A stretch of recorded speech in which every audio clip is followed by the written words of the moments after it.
The first nation to recognize my country was Morocco. Throughout the history of this country, the majority of us have believed that we were from Africa. I'm not going to start with that discussion tonight because most likely the reason you're here is because you already know we're not from Africa and that in fact this is our land. So beginning with that premise, whether you're Moor or not Moor. The Moors are the original man and womb man of the planet. The first family of nations to give birth to all other nations. All throughout Europe, the Moors were revered for exposing Europe to things like art, medicine, alchemy, high science, law, etc. So what is a compound word, baby? What's a compound word? The word to put together. Oh, go ahead, girl. Oh, I'm serious. Let me get myself together. All right, girl. We got this. So now, as you can see, when you follow down and you see the compound word, what's that compound word right there, big as day? Me? Big as day. What's that compound word? Right here? Yes. Oh, black or Amoor? Why are you saying it with a question mark? Black Amoor. Now, what's the part of speech? Any dark? Noun. The noun, the matrix. Noun. So now it separates the adjective from the noun. You see that? See, black or more, any dark-skinned person, especially an African Negro, earlier black, small case, then more, and see how the black is all case, which means a straw, and is separated from more, which is a capital letter. There's the identification of these people who think they're black, right in the dictionary. See that? Mm-hmm. Spell it. M-O-O-R. All right. See how simple it is to educate children?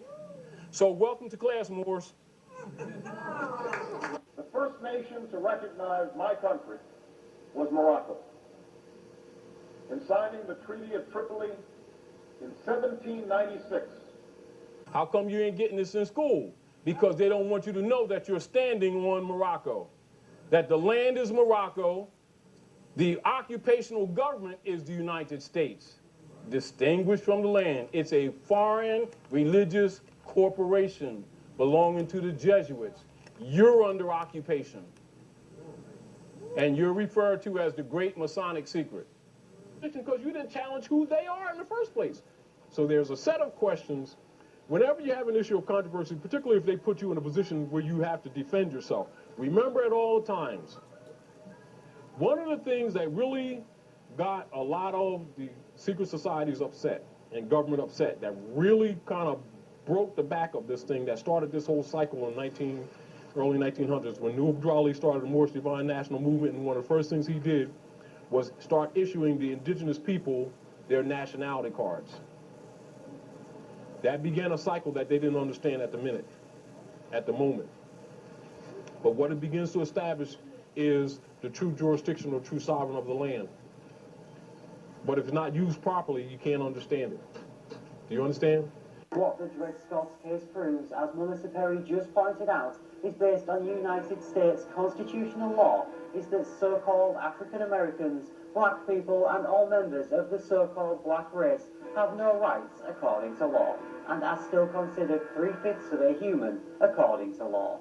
Now, slavery is unlawful and has been condemned by the American government, but voluntary slavery is 100% legal, and by tricking the masses of so-called black Americans to agree to claim to be African American and black, they have agreed to have privileges as opposed to rights, and all slaves, according to those laws, were considered 3/5 human. Now, it is a great Masonic secret that has long been revealed that it was George Washington who chopped down the cherry tree of the Moors, erasing them from the history books and removing their nationality, fez and turbans.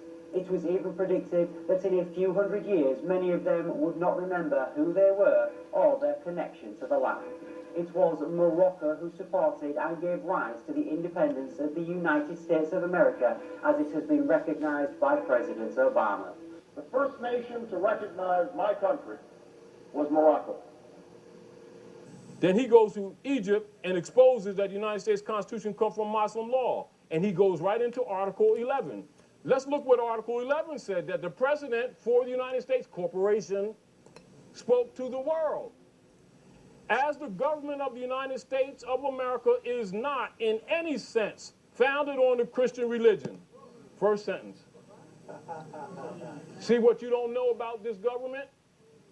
In 1796, our second president, John Adams, wrote, "The United States has in itself no character of enmity against the laws, religion, or tranquility of Muslims." And since our founding, American Muslims have enriched the United States. They have fought in our wars, they have served in our government, they have stood for civil rights, they have started businesses, they have taught at our universities, they've excelled in our sports arenas, they've won Nobel Prizes, built our tallest building, and lit the Olympic torch. And when the first Muslim American was recently elected to Congress, he took the oath to defend our Constitution using the same Holy Quran that one of our founding fathers, Thomas Jefferson, kept in his personal library.